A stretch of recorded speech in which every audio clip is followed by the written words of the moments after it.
American commanders illegally in my country without papers? I don't want no lady doctor to work on me. Ignore him, he's in shock. Hunting accident, shot in the leg. He's lost a lot of blood, Doctor. It was the beeper dart. I'll see you later. Tell me what a great plan you just thought of. You still think Amy and Murdoch gonna get us out of here? Bet on it. Yeah. Got no choice. It was my fault. It was nobody's fault. We got the client out alive. That's what counts. I mean, you're not the one he wants to bust into little pieces. Yeah, West Point all the way. Nothing's too good for you. A sudden shout stops everyone in their tracks, sparking confusion as an unexpected figure emerges. Mike scrambles to fix a critical mistake with the traffic, urging everyone to focus as the daylight fades. The pressure mounts as Johnny is pushed to his limits underwater, with tension reaching a breaking point when John Smith mysteriously vanishes just when he's needed most for a vital scene. The urgency and frustration on set skyrocket. How far will the A-Team go to rescue one of their own in the face of danger? Join us as we dive into this high-stakes, adrenaline-pumping moment, highlighting Johnny's challenge and John Smith's absence.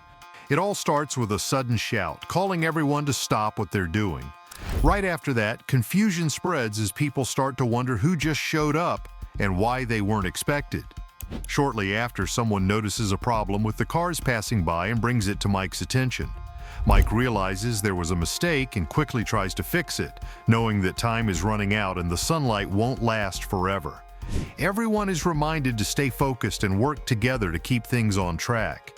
As the attention shifts to Johnny, he's told to stay underwater longer during the next scene. The problem is, Johnny is already feeling the pressure, and adding more time underwater just makes things tougher for him. We can stay here and try and keep him alive. Well, we never left any wounded back in Nam, Colonel. That's right. But this wasn't the worst part. The pressure wasn't just on Johnny, everyone was feeling the weight of trying to get things right. The situation becomes even more stressful when they start looking for John Smith, who seems to have disappeared just when he's needed most. Time is ticking, and the delay is causing frustration. Then there's an update that John is dealing with some unexpected trouble, and that's why he's late. It turns out there were more problems than just missing a cue. As tension builds, Tano suggests it might be time to wrap things up after one more scene. He feels he's finally got a good grip on his character, but the clock is still ticking and there's no time to waste. But this wasn't just about the scene anymore. There was a sense that something bigger was at stake, and everyone felt it. Oh no, they've changed it again. It's like something you thought you knew well. The music plays for a moment, filling the space. Then there's a shift and everything moves on. Franco, we just lost Henderson. Stay alert out there. It feels like I've ended up in Quincy's living room now. Things are beginning to fall apart. The music swells again. At this point, it seems like things might get easier for us. It doesn't look like we'll have to worry about rain today. The music stays with us, quietly accompanying our thoughts. So what's the plan now? The tune continues in the background as our situation unfolds. I could design an ultralight. It's like a hang glider with a motor. What's Hannibal doing? The music pauses, waits, and then picks up again. Hold on, he's testing me. With a little more effort, just one more step. The crowd claps. I've done it. The melody returns, steady and comforting. That's right. Good try, Colonel, but you're no Moses. It's a beautiful moment, really. I might even add a little more to the story. The music rises, marking a moment of success and discovery. Hannibal was supposed to set off a mechanism, but instead he got caught up in a conversation about Will's belongings. These items could have been used strategically to throw off their pursuers. Despite the tension, Hannibal's love for jazz came through, leading to a lighter moment among the group. They ended up discussing whether it's important to keep up appearances, even in tough situations. Not everyone was happy with Hannibal's choices, especially when it came to dealing with water obstacles. A bit later, they found a payphone. They urgently needed to contact Murdoch because Lynch was back on their trail. As they talked, some members expressed frustration and said they didn't want to continue with Hannibal. The conversation then shifted to the Veterans Administration Hospital, where they needed to reach Mr. H.M. Murdoch in the mental ward. This mix of urgency and routine showed just how chaotic their lives were. But that wasn't the worst part. They also had to worry about a reporter poking around in their business and a new job offer in Mexico. Their complicated relationships reflected their rough, unpredictable way of life, built on loyalty, distrust, and the ever-present weight of their past actions. The group walked away from the car, their footsteps softly crunching on the gravel beneath them. There was a sense of relief among them, especially after a long day of driving around in search of a place to eat. The anticipation of a meal grew, although one of them couldn't help but feel frustrated by the endless search for the right spot. Another tried to remind the group that patience often led to good things, hinting that their wait would soon be rewarded. But before they could enjoy that sense of calm, the sudden roar of a car engine startled one of them.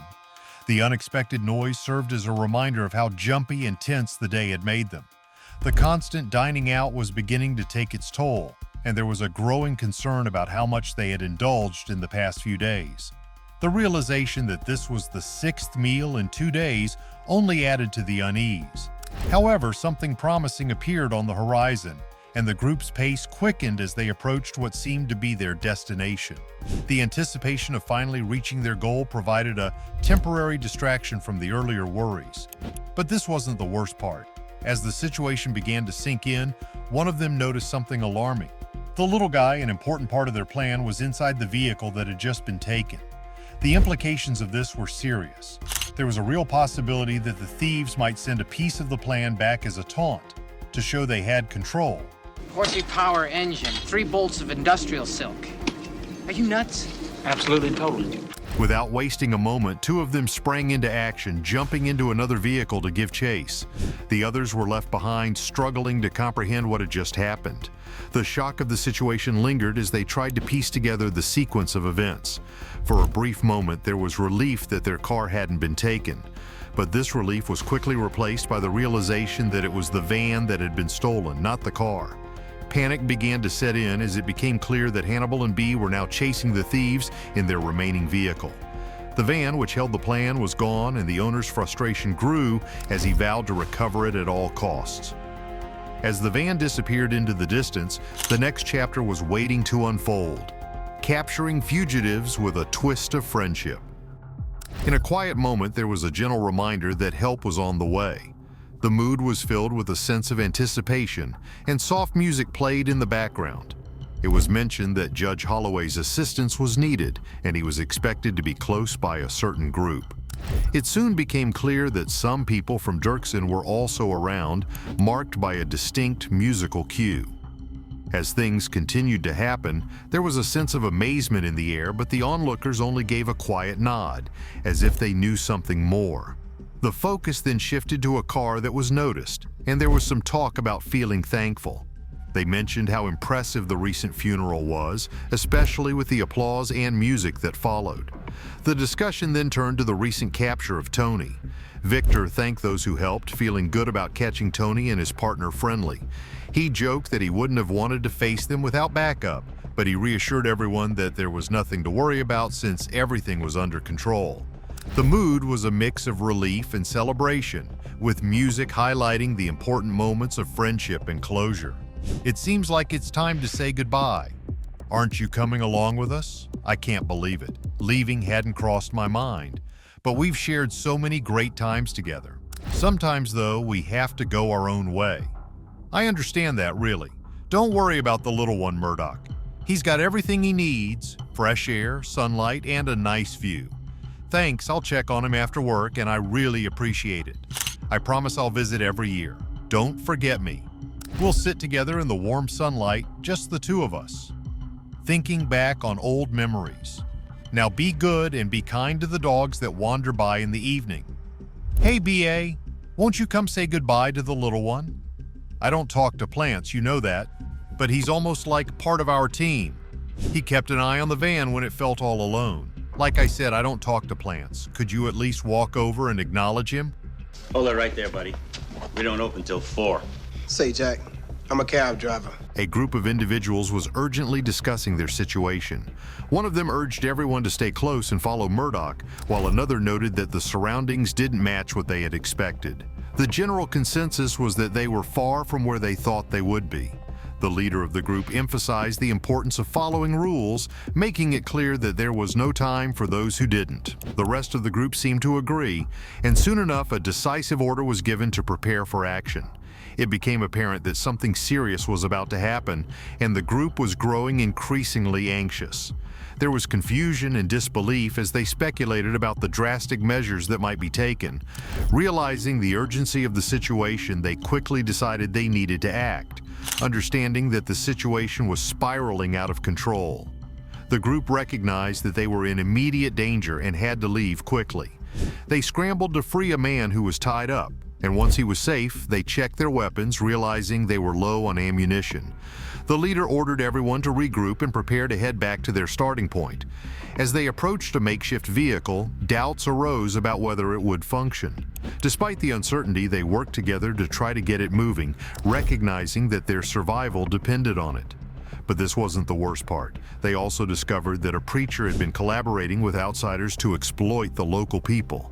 This added another layer of urgency to their need to escape as they continued their hurried preparations to leave the dangerous area. He was focused on tending to his garden, carefully looking after his cedar tree. He jokingly said that he was turning into a big sheep as he worked. Meanwhile, others were busy helping the Reverend with his spiritual journey.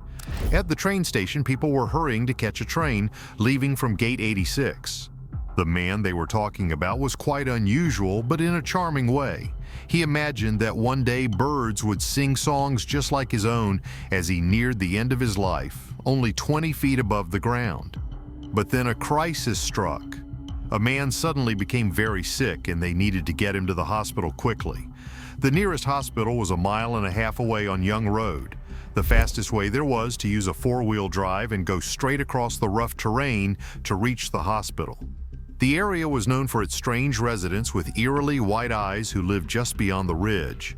These people were unlike anyone he had ever met, even compared to the unusual characters he had come across in different psychiatric wards. Amidst the emergency, there was a quick discussion about borrowing a sleek helicopter, which was kindly offered.